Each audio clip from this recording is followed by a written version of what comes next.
Good day. Welcome to a week at the plot. Start of another week. It's Monday. And yesterday was about the brassicas, which I'll show you now, which are all now netted. And today is about beans, because I've decided it's time to take the bean canes and the beans out and prepare the big bean bed for our onions and garlic, which will be going in early October. Let me show you what I'm going to do. You'll remember, I don't know, about 10 days ago, I took down the beans and tidied up this bed. And I'm now going to remove these gigantes. They're not doing anything now. So these pods, nothing is really forming in these pods. And if nothing's going to form, they might as well start doing good in the compost bin. And then these are our Canadian white, which are all drying quite nicely. I'll be removing all of those pods. The ones that are well dried, I will use for seed saving, and any that are still demi-sec, I will use for winter soups and stews.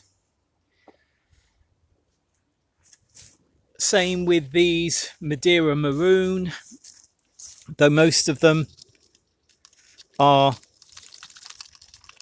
I'm not even showing you. Most of them are well dry now. And then finally, our runner beans here. Again, there are some runner beans still forming right up here, but there's nothing really in the pod whatsoever. And as we don't really eat runner beans in pods at this time of year because we find them quite tough,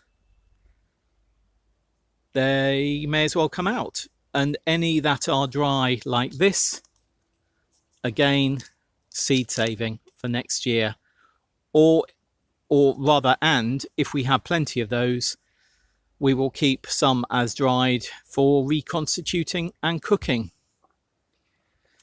So now I'm going to get that flour in and then start sorting out all of these bean poles.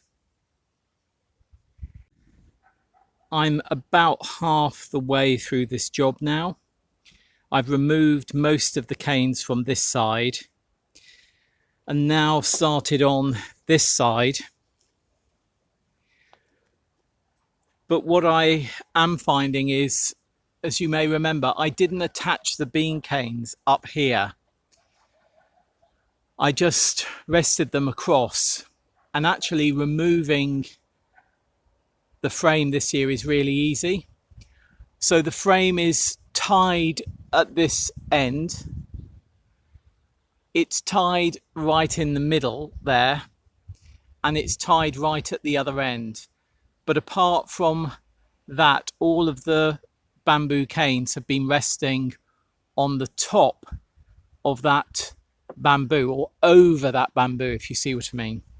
Next year, what I would do is I would rest this bamboo on top of these. So I would put it into the crevice that is formed when you cross bamboos. I haven't noticed any difference, and in fact in the winds I think it may have actually helped.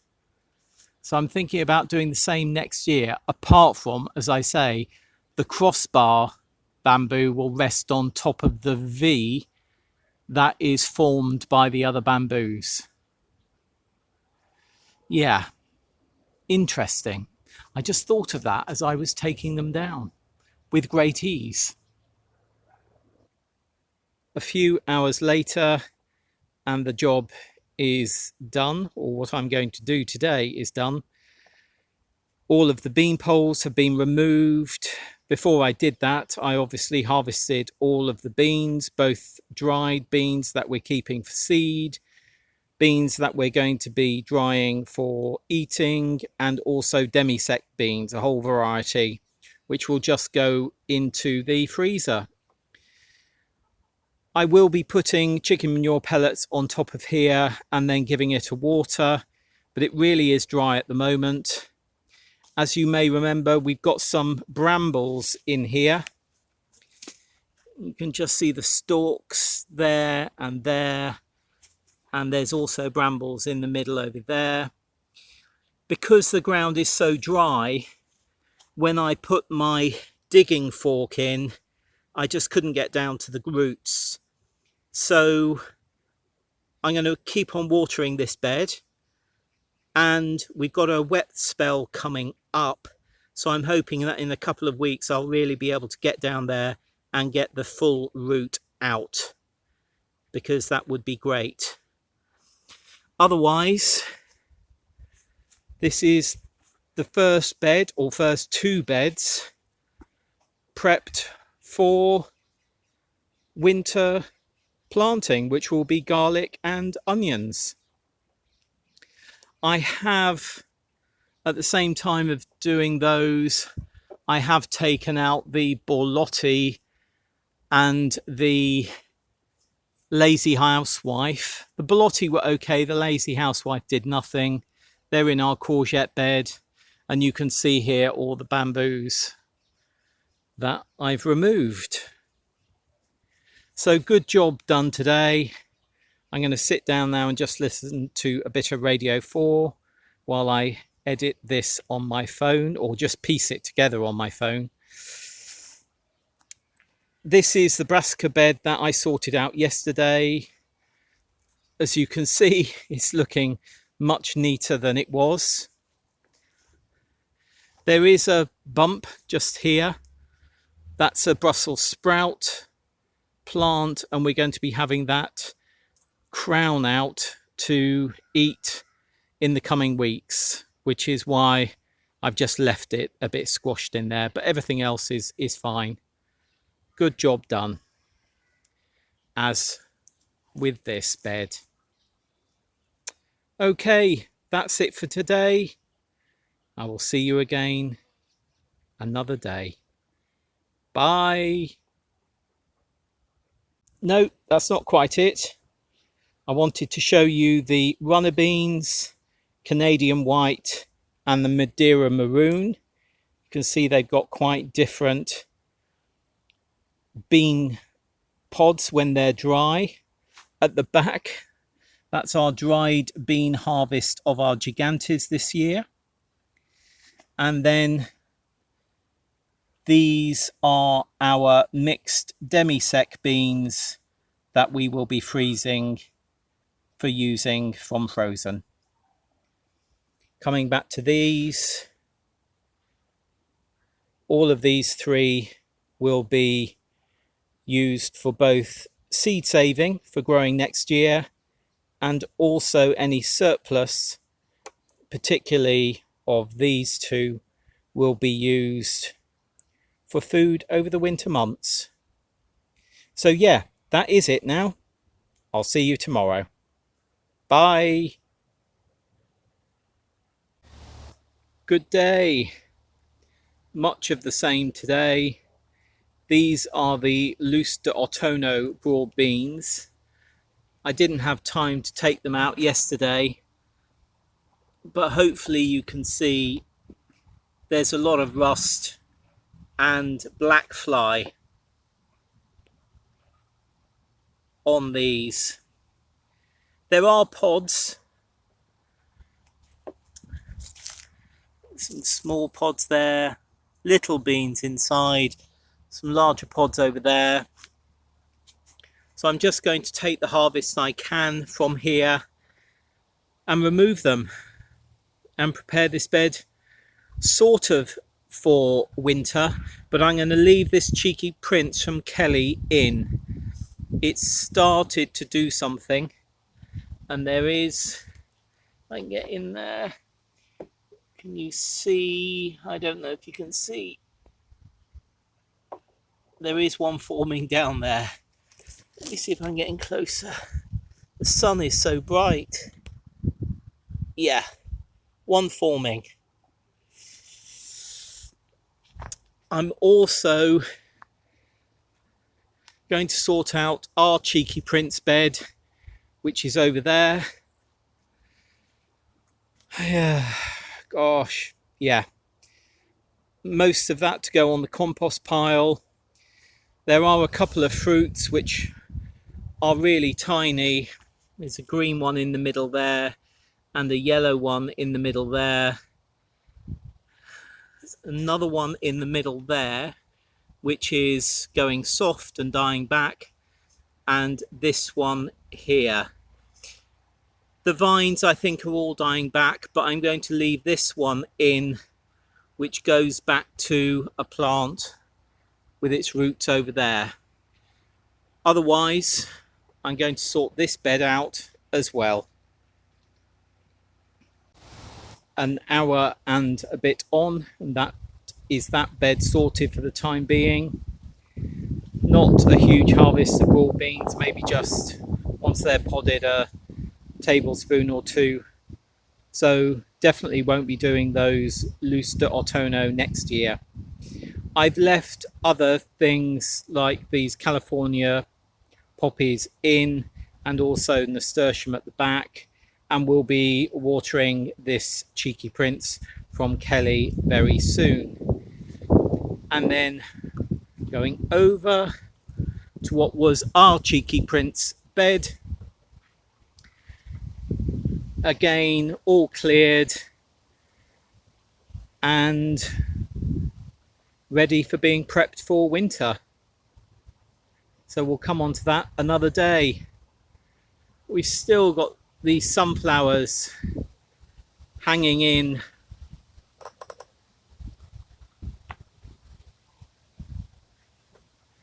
And a few over there too. And this bed down here will be the next one that I sort. That can wait until tomorrow. I will be leaving these sunflowers in though. I'm not taking those out, nor will I be taking out the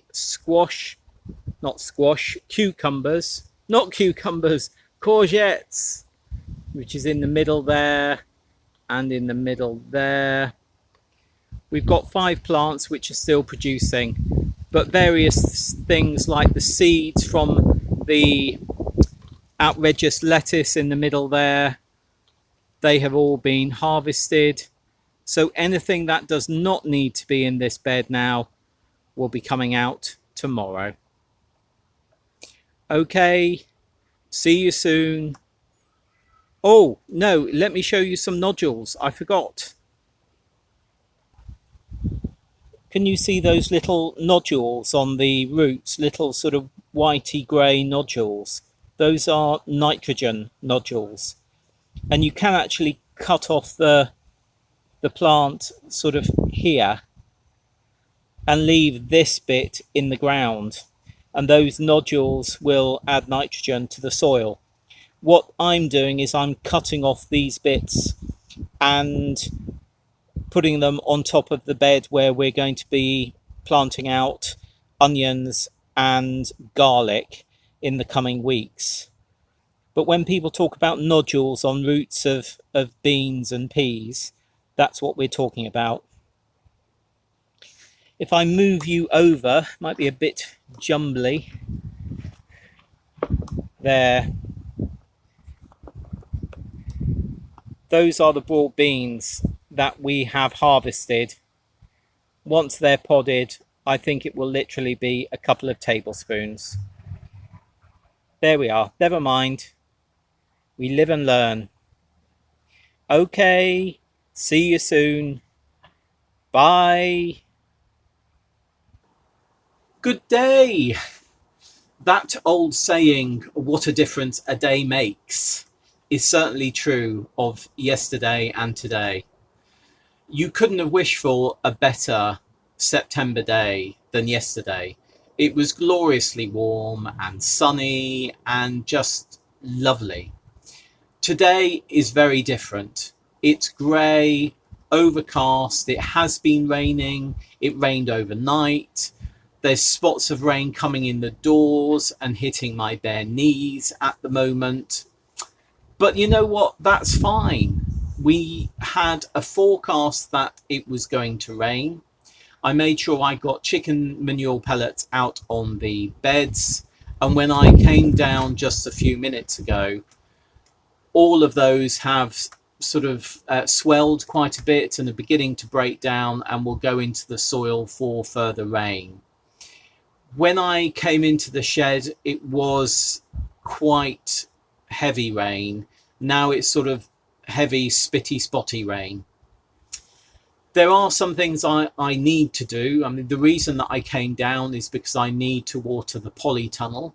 Obviously, rain does not get into the polytunnel, so you have to water it.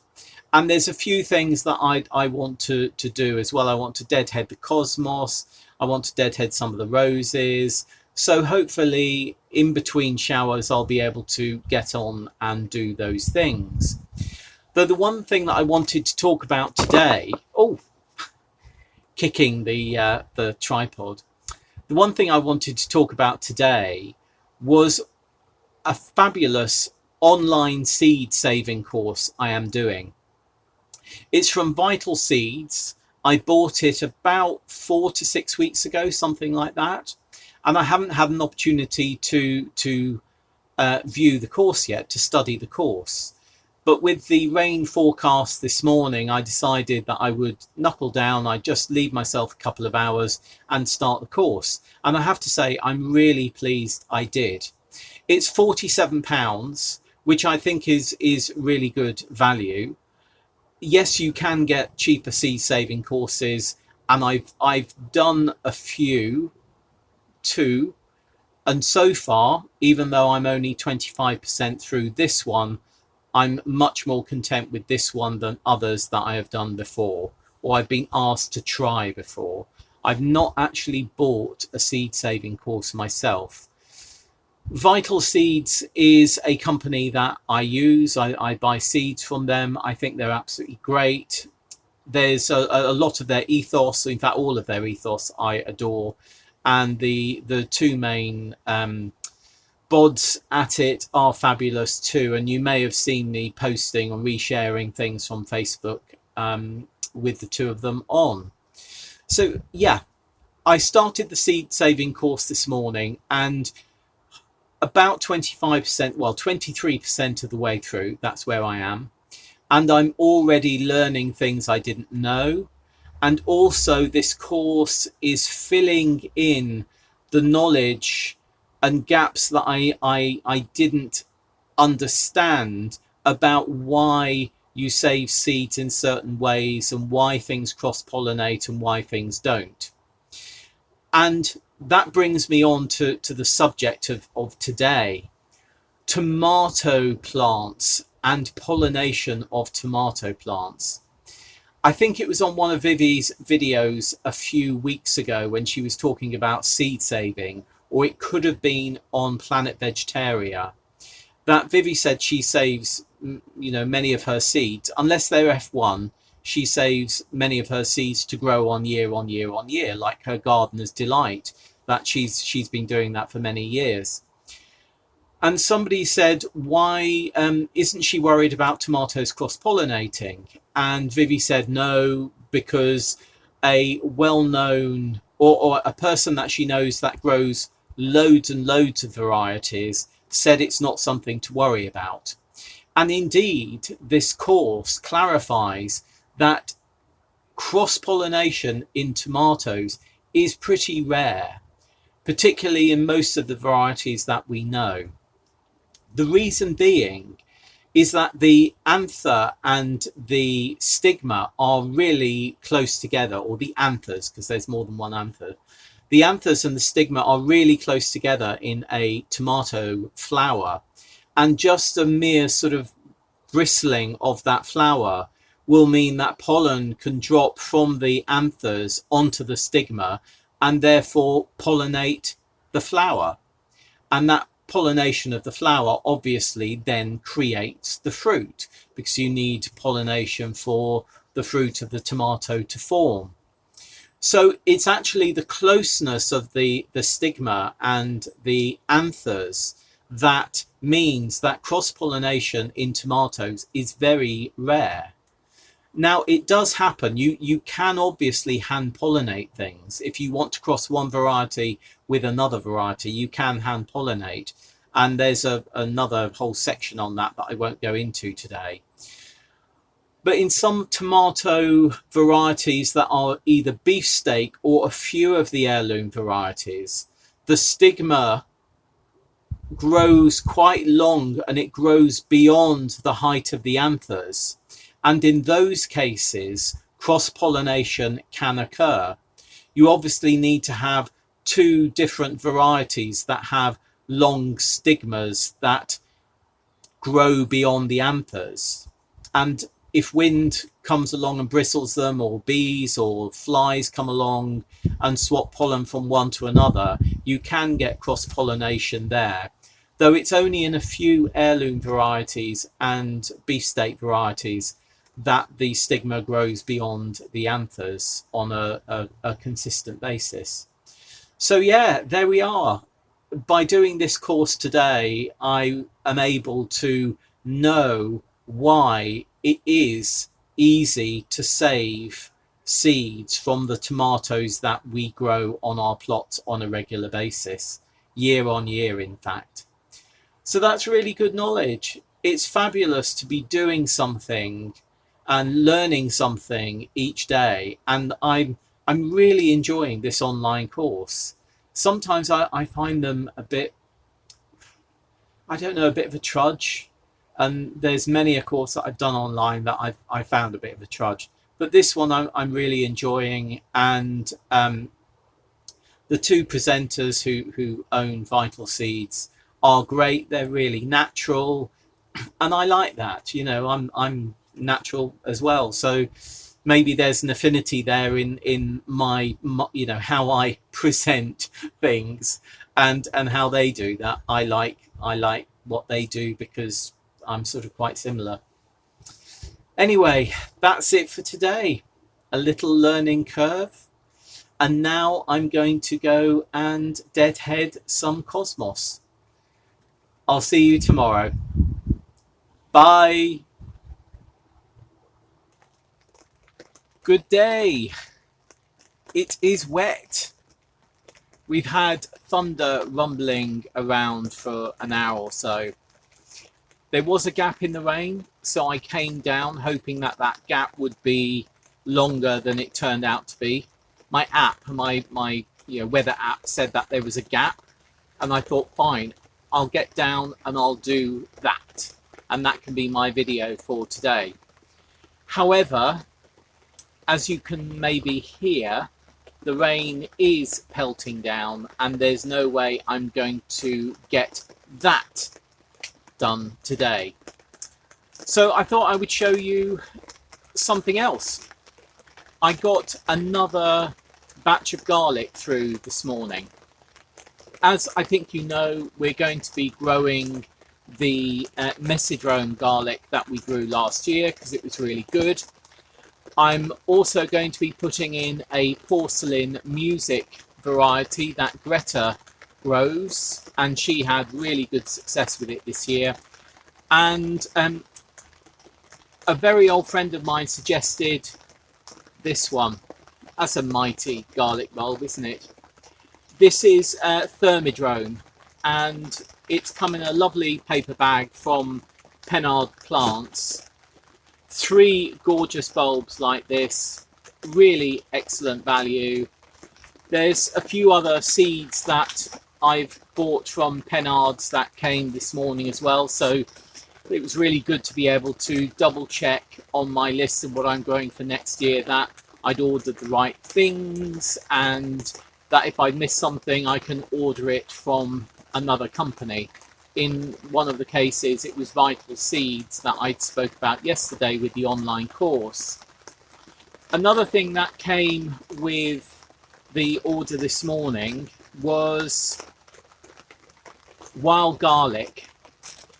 Now, wild garlic is something that we do have out and about around us, though I don't like taking wild garlic from nature, if you like. And I did see that Pennard had some, what they call ramsons. It's called wild garlic, Ramson's wild or bear garlic. Wild or bear. B-E-A-R rather than B-A-R-E. And look at these quaint little tubers. And how many have I got? 1, 2, 3, 4, 5, 6, 7, 8, 9, 10, 11. I think there's 10 there, but there's actually 11. And they've come wrapped in sort of nice tissue. And that's really good. So I'm going to pot those up. I know they prefer ground rather than compost. I do have a bucket of ground that I dug out from the plot at the end of at the beginning of this year, actually, from the new plot down there. So I'm going to mix that in with some compost, and I'm just going to pop them up into a tub at the moment, into a plant pot, because I'm not quite sure where I want them. So yeah, that's it. I'm going to get on and do that. I'll sort of whiz out of the polytunnel, grab what I need and whiz back in. It is glorious just sitting here looking at the dampness and wetness outside the polytunnel though. I do have some cardboard which I brought down, cardboard packaging, so if the rain continues I'll get my radio and I'll just sit here for half an hour tearing up that cardboard, checking on my emails, and yeah, that'll be it. That'll be it for today. Okay, I'm going to get on with those things. I'll see you tomorrow. Bye. Oh look, can you see that? I can see my breath. It's getting colder. It is actually getting colder. There was frost in Scotland last night, in some places in Scotland. I think we go down to about 5 or 6 degrees tomorrow overnight, but then it picks up back into double figures again. So yeah. Anyway, waffling, aren't I? Yeah, I'll go. Bye.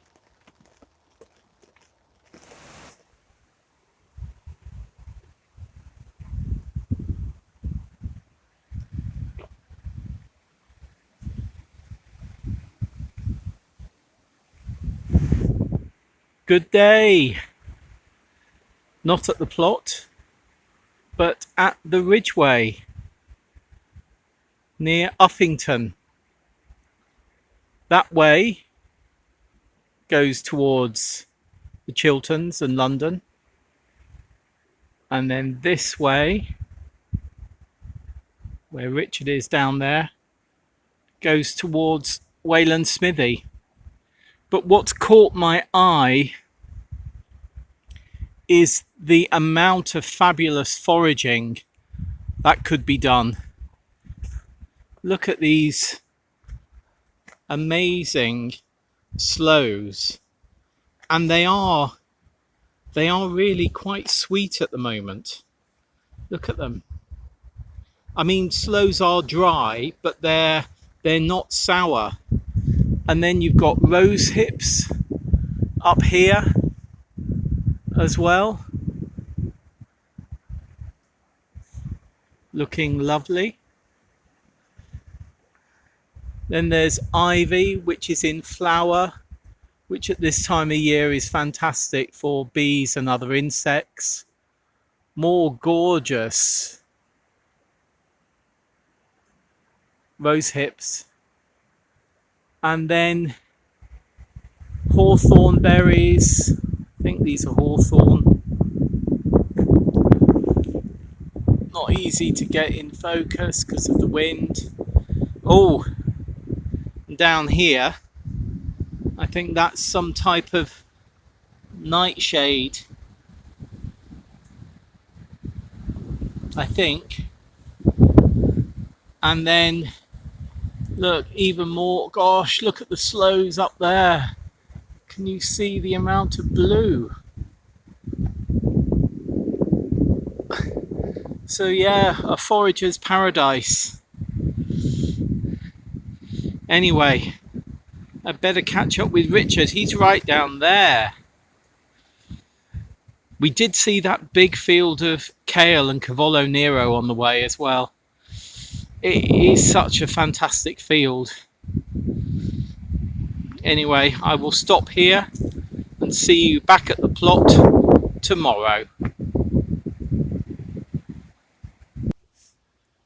Good day.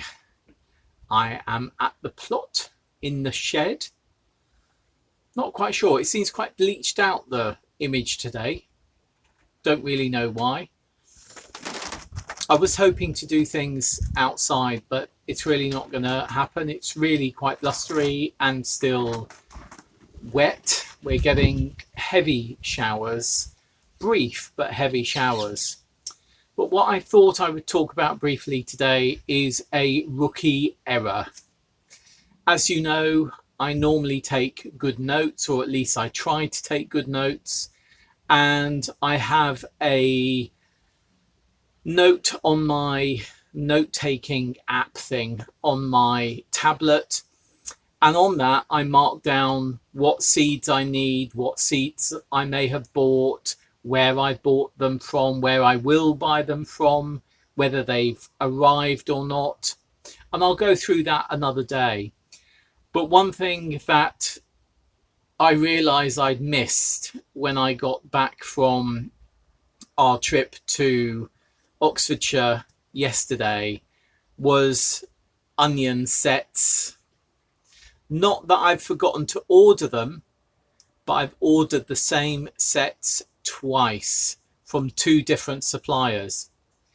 I know what happened. I was looking for Shakespeare onions and the only place I could find them was Sutton's. And I added myself to that list that says send them on when they're in stock.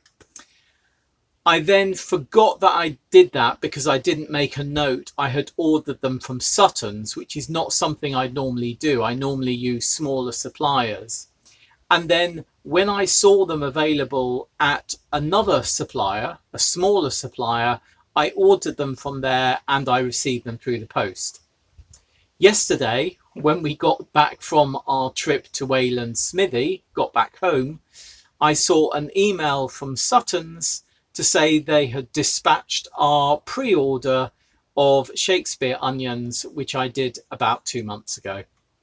So now I'm going to receive 2 sets of Shakespeare onions, and there's only enough room on our plot here really for 1 set. I might do some as small onions and have them earlier in the season, so before they get to full onions. But I think what I am going to do is offer some to the community gardens so that the community gardens can grow them as a communal harvest for next June. There is space there for this to happen, so that's a good thing to do. We've done onion, shallots and garlic in the past, so it makes sense to offer some there. And I know that at least 2 of our plot neighbours wish to do Shakespeare onion, which is called Autumn Champion now. So I'm going to offer some of the onions to them as well. So they won't be wasted, but it's a lesson learned. When you order something, even if it's a pre-order, Paul, make sure you make a note of it, and that will stop you ordering the same thing again from someone else, or some other supplier rather. Anyway, that's it for today. I'm going to do a little bit of weeding, and I think I'm going to sort out that courgette bed today. Yes, that's what I'm going to do. It's not rainy enough to stop me doing that job, but it's rainy enough to stop me doing quite a few of those smaller jobs. See you again tomorrow. Bye. Good day. I did get around to weeding this courgette bed yesterday. It's still got sunflowers in it, as you can see, and obviously our yellow courgettes. With the weather warming up, I'm hoping we might get a few more courgettes coming. As you can see over there in the middle, There's one forming, which is lovely. There's also a few things in here that have self-seeded. So this is calendula. The blue is forget-me-nots. There's another one coming there, which is lovely. And then this leaf here is from a mallow, I think a common mallow. So I do like those, but they won't be staying in here. And I'm just leaving this fennel for bees at the moment. So more work to do on this, though it has been weeded and tidied up. Let's have a quick look at the polytunnel. Things are doing quite well in here. You've got Northern Queen lettuce, just one plant, and then all of the other lettuce in here is Marvel of Four Seasons, which is growing really nicely. We do have on here the French beans. We put in a few flowers forming, so it will be interesting to see if any do actually come to fruition. Moving over, this batch is our chicory, and there is a Mizuna in the middle there, which is self-seeded. Our Mizuna over here is flowering. In fact, that's rocket, that's wild rocket, that is flowering. The parsley is looking quite good as well. In this tub is where I put the wild garlic tubers the other day. Coriander doing nicely, very nicely. It prefers this cooler weather. And then a rookie error, another rookie error. Look at this. I thought when I saw this as a seedling, it was a self-seeded Mizuna, but no, it's a common groundsel, a ragwort. So I have 3 nice growing ragworts in the polytunnel. So they will be coming out. But yeah, everything else is doing fine. Still don't know what that brassica is, but that's quite happy to just grow there. So even when you think you know your plants, sometimes you don't. But that's fine. That seedling I thought was one thing and it turned out to be a weed. But that's all part of the learning curve. It is quite a brisk day again today. It's going to get warmer next week, but then we're due a lot of rain, I think, from Wednesday. But that's also good because the ground is still quite dry. Okay, see you very soon. Bye.